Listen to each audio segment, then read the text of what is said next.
मां से बढ़कर के कोई भी सबसे पहली जगत में पूजनीय और श्रेष्ठ गुरु मां है।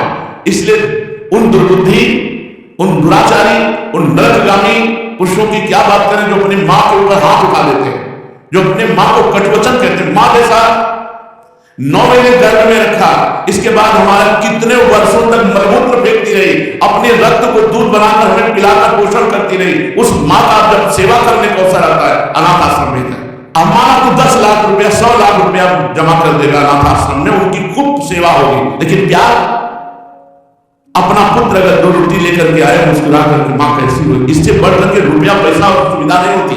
प्यार, प्यार कौन देगा? तुम बच्चे थे, तुम्हें अनाथ आश्रम में भेजा दिया करके पैसा जमा कर देती, तेरा हालत क्या होता? आज जब मां की सेवा का अवसर आया, ये जवान जवान लोग VIP बनते हैं। ये धर्म है, धर्म निश्चित अपना प्रभाव दिखाकर देता है। तो अधर्म करोगे तो दंड मिले। सबसे पहली बात समझ लो, मां, जिसके मां हो और कोई देवी देवता पूजने की जरूरत नहीं, पूजो तो तुम्हारे भाग्य की बात है, लेकिन सबसे बड़ी देवी मां है, सबसे बड़ी पूजा मां है। अगर अपनी मां की सेवा कर ली तो भगवान को प्रसन्न कर लिया। मान जाओ हमारी बात, जहां तक हमारी आवाज पहुंचती होगा, तुम्हारी मां को छूटना मत।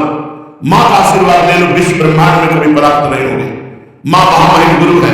हाँ, अगर आप वृंदावन वास करते हो, अपनी मां को पास रखो। जैसी भी परिस्थिति हो, उस परिस्थिति से अपनी मां की सेवा करो, अपने पिता की सेवा करो। संन्यास लेने पर वो पिता सन्यासी बालक के साष्टांग दंडवत करेगा, लेकिन वो बालक अपनी मां को साष्टांग दंडवत करेगा। ये बहुत बड़ी महिमा मां की है। पूज्य बाबा कह रहे हैं, इसलिए मां को इस मनुष्य रूप में प्रथम देवता, प्रथम गुरु मानना चाहिए। मातृ देवो भव, हमारा वेद कहता है, और पितृ देवो भव। अपने माता पिता की जिसने सेवा नहीं की, आज्ञा नहीं मानी, मनमानी आचरण किए, वो कभी सफल नहीं हो सकता, किसी भी मार्ग में सफल नहीं हो सकता।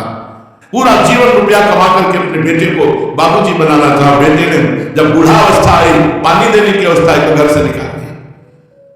माता पिता की आराधना करना ये भगवत भक्ति है। पुंडरीक के महाराष्ट्र में अपने माता पिता को भगवान मान करके उन्हीं की आंखों में सेवा में रहते।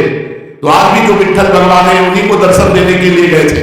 एक ईंट डाल दी, उसी ईंट में खड़े हो गए ऐसे, आज भी खड़े हैं ऐसे। कहा जब माता पिता की सेवा पूर्ण हो जाएगी तब महाराज आपके दर्शन करेंगे। माता पिता भगवान का स्वरूप है। ये आज जो वातावरण बदल रहा है, बहुत गुस्सा लगती है जब देखने को मिलता है कि जवान बहू और बेटा मिलकर के बूढ़ी मां को मार रहे हैं। वो बेचारी उठ नहीं सकती, वो हिल नहीं सकती अंतिम समय तक। या तो चलोगे ऐसी जगह जहां बचाने वाला कोई नहीं होगा, या सड़ोगे। ऐसे अधर्म करने वाले को कभी कभी और हम कहते हैं उस मां से पूछ लो जिसको तुमने मारा है, उसी मां से पूछो कि बोलो इसको क्या दंड दे, तो यही कहेगी कि कभी मत दंड देना। वो पिटते हुए भी यही कहेगी कि तू सुरक्षित रहे, तू सुरक्षित। एक मां को मारा तो दूसरे भाई ने रिपोर्ट कर दी, पुलिस आई, मां से पूछ रहे तुम्हें मारा?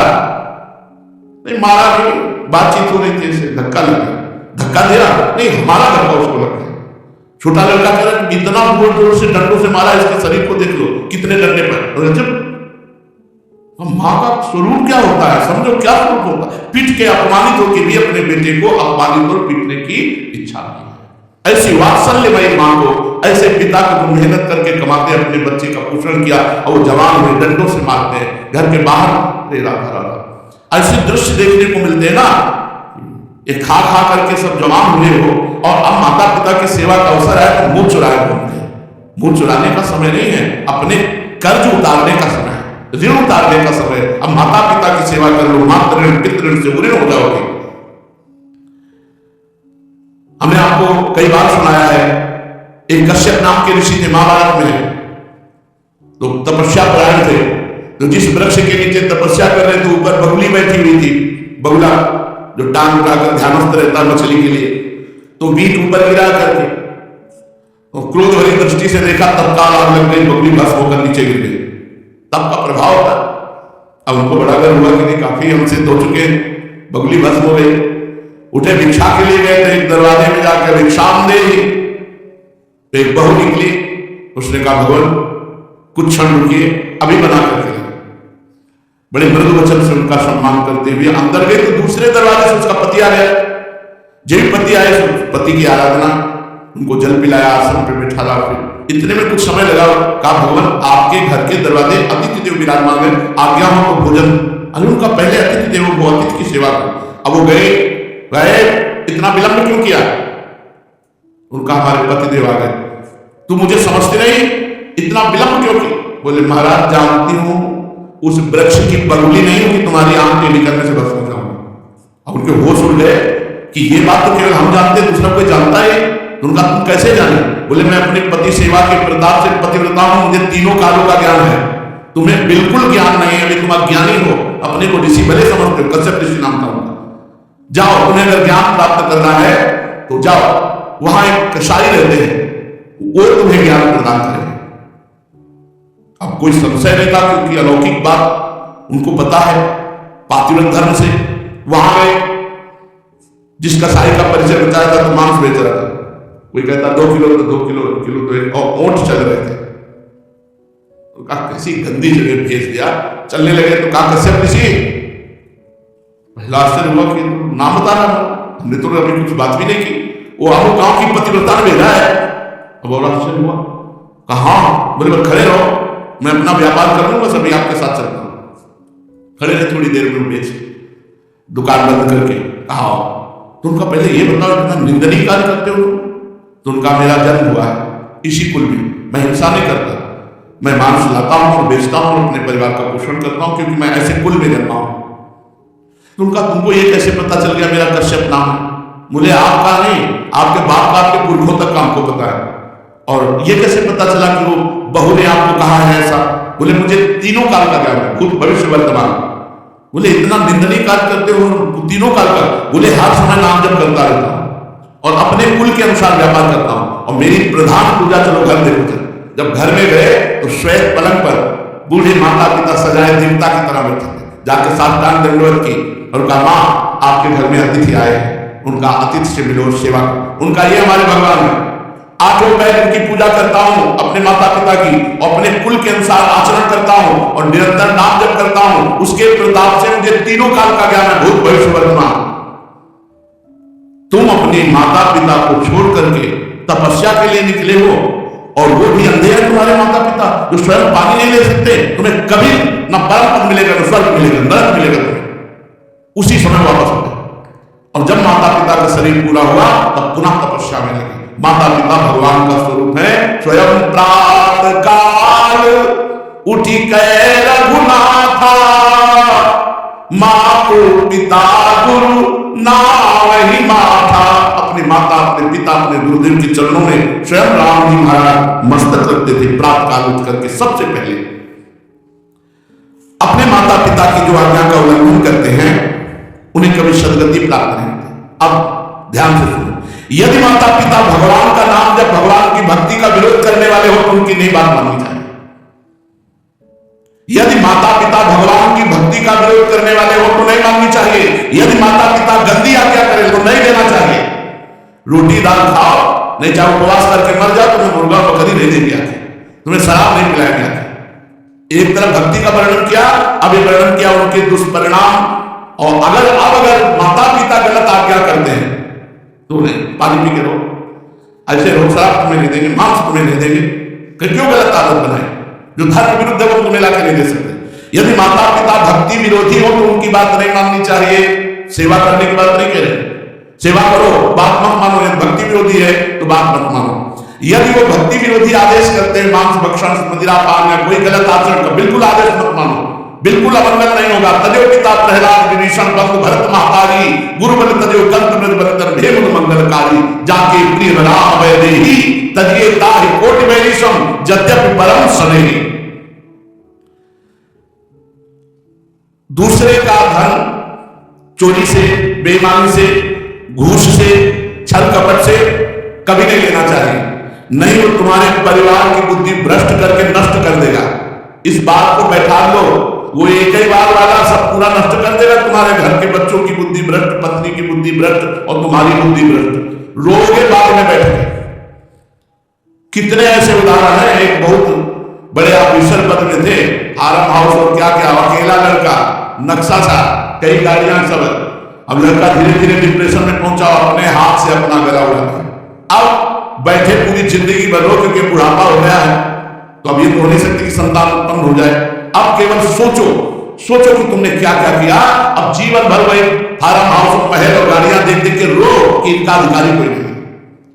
धर्म से चलो, साइकिल से चलोगे तो भी उन्नति को प्राप्त होगे, आनंदित रहोगे। मान लो हमारी बात, अधर्म का पैसा दूसरे को, निर्दोष को दंड दिया और दोषी को मुक्त कर दिया रुपए के बल से, तो वो सरकारी आखिरी सरकार जहां किसी की घूस नहीं चलती, वो जब न्याय करेगा तो ऐसी जगह फंसोगे पूछो मत।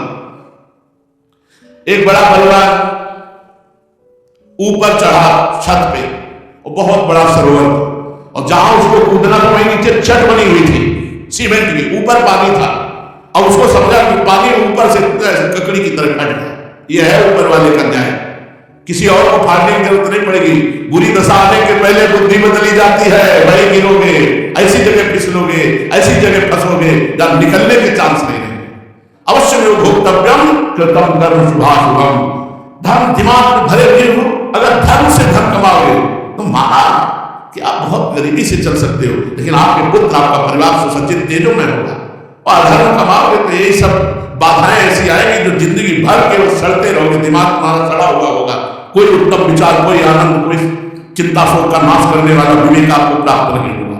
इसलिए अधर्म का धन, निर्दोष को दंड, दोषी को छोड़ देना, इसीलिए बहुत बच के अपने जीवन को चलाओ। केवल धन ही और जीना ही काफी नहीं है, बढ़ना भी है, आगे मर के फिर जाना है दरबार में सरकार की, और उसका हिसाब होना है। यही केवल हिसाब नहीं होता है, यहां तो नॉर्मल हिसाब है, एक एक सेकंड का हिसाब सेकंड के कम हिस्से में हो जाएगा।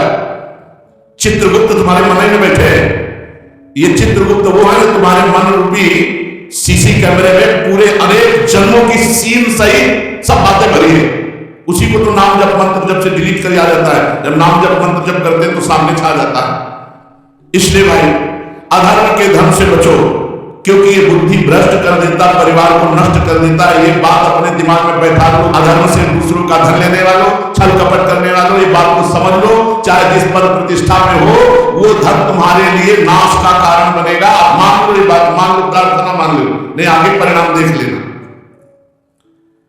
कोई नहीं देख रहा लेकिन तुम तो देख रहे हो, तुम देख रहे हो। कोई गवाही नहीं लेकिन तुम गवाही हो। यहां जैसे वो जो जिससे गुप्त बात पूछनी होती उसको वो दबाव दे करके वो मशीन में डाला जाता है कि वो वही बोलेगा जो सत्य है। नहीं, वो हमें नाम रोटी खा जो भी ऐसे वहां नाम रोटी की जरूरत नहीं, वहां बोलोगे ही सत्य, और तुम्हें बोलने का अवसर नहीं मिलेगा। यस यस, एक सेकंड के हिसाब में अनंत जन्मों का हिसाब करने की सामर्थ्य रहती। तुम्हारे सामने शील चंद्र, तुम स्वीकृति देते चले जा रहे हो, बस ये चल सुअर बन, गधा बन, गए सूर्य की कोख में अब भोगो। अवश्य में भोक्तव्यम कृतम कर्म शुभाशुभम। भाई सावधान, ये कर्म भूमि है, जो कर्म करोगे तुम्हें भोगना। और खुल के इसलिए कहते हैं कि तुम्हारे दिमाग में पहुंच जाए, तुम्हारे दिमाग में समझ में आ जाए। और ये मत सोचना कि दान दे देंगे तो हम पवित्र हो जाएंगे, डबल पाप लगेगा। अगर भजन करने वालों को अधर्म का धन दान किया तो उनकी बुद्धि भ्रष्ट हुई, उनका भजन मारा गया और नरक जाओगे। अधर्म से कभी भी धर्म की पूर्ति हो ही नहीं सकती। फिर बिल्कुल पक्की बात समझ लेना, ये मत सोचना कि बेईमानी करके हराम के जितने मनावे कमा, उसके बाद थोड़े बाबा जी को दे दिए तो हम चक्का आनंद लेंगे। बाबा जी को अगर आप दोगे तो उनकी भी बुद्धि भजन से विपरीत जाएगी, उसका भी पाप तुमको लगेगा। इसलिए वो राधा बाबा कहते थे कि ईमानदारी का पैसा दान देना है। जैसे कभी किसी को कोई भागवत सुना तो बोले हम तुम्हें दक्षिणा देना चाहते हो, तो घास काटने वाला बोले बाबा पक्की ईमानदारी का रोज घास काटते उसी का मिलता है, लंबा बोलेगा। एक संत को देखा तो पैर का रिक्शा जब चलते थे तो उसी ऐसे खड़े हो जाते, लाले बोले बाबा मेरी बात में बोले तो 50 पैसा दे देता या 1 रुपया, वही बस कि वो पसीना चुरा रहा, मेहनत कर रहा, वो 50 पैसा 1 रुपया। आजकल प्राय लोग शॉर्टकट से धनी बनना चाहते हैं। कितनी जन आत्महत्या कर रहे हैं, मोबाइल में वो एडवर्टाइज भी आती है। अब नए नए लड़की और जितने सब हैं करोड़पति बनने के लिए रुपया लगाए चलिए, माता पिता की पर्स खाली करके वो मोबाइल में जुआ गेम ले परेशान। अनंत ब्रह्मांडों का स्वामी अपने आप को दांव में लगा दो, वो अपने आप को दे देंगे, वो अपने आप को दे देंगे तो अनंत ब्रह्मांड तुम्हारा। तभी कहते हैं बिना दस्तखत के जब जो जरूरत होती है मांगना नहीं है। किसी भी तरह का आप सत्संग सब सुन रहे, किसी भी तरह का यहाँ कोई फ्रॉड आपको नजर आता हो कि ऐसे तो कहते हैं कि मैं लेता नहीं हूँ, पीछे बैग में ले जाते हैं, लेता, कोई खड़ा होकर बता दे, आप दे दोगे हाथ उठा करके, ऐसे किए तो भिक्षुक हैं, बाबा जी हैं, ये बिजली का बिल हमारे घर में बिजली नहीं पैदा होती, इसकी भी फीस लगती है, इसका अगर आप दे देते तो आराम से बैठे हो, चल रहा है, जब कट जाएगा तो दीपक जला के सत्संग करेंगे, माइक हटा के करेंगे, आ जाता है तो दाल रोटी हो जाती है, ज्यादा आ जाता है तो सब्जी भी बन जाती है, आ गया जैसी व्यवस्था भगवान कर दिए उससे किसको ये नहीं कह सकता मेरे से मांगा गया। और भगवान की कृपा से सब कुछ चल रहा है। हमारा अगर जीवन भगवान में अर्पित है, जिन्होंने अनंत ब्रह्मांड बनाया वो हमारी व्यवस्था नहीं करेंगे क्या है? तुम्हारे द्वारा व्यवस्था चलेगी। कई बार राधा के कुंज में सत्संग का तुम्हें भगवान की कसम है, तुम्हें लगता हो मेरे द्वारा राधा के कुंज चलती है तो कभी 50 पैसे भी आमद चढ़ाना, कभी नहीं, ये भगवान से चलता है। देखो कैसे चलता है, ऐसे चलेगा बिना पेट्रोल के, बिना ड्राइवर के। उस पर विमान में लगता था क्या ड्राइवर, पेट्रोल लगता था?